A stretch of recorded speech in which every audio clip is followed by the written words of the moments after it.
Hilangkan perut buncit dengan cara mudah. Aku dulu dah try macam-macam.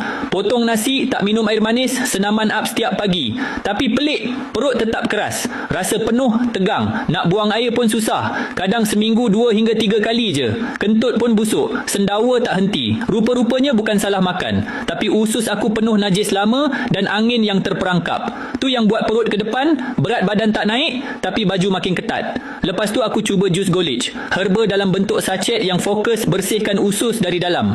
Dalam dia ada temulawak dan herba batang mimpi. Gabungan ni bantu singkir najis keras, buang angin dan bantu lawas tanpa cirit. Aku minum 2 sachet sehari, pagi dan malam. Hari ketiga perut dah mula rasa ringan. Hari kelima buang air besar senang sangat, tak payah meneran. Hari ketujuh seluar longgar. Perut surut sikit-sikit. Dan yang buat aku yakin, jus Golitch ni bukan sembarangan. Dah lulus ujian makmal dan bahan dia disokong kajian universiti. Selamat diamalkan, bukan produk tangkap muat.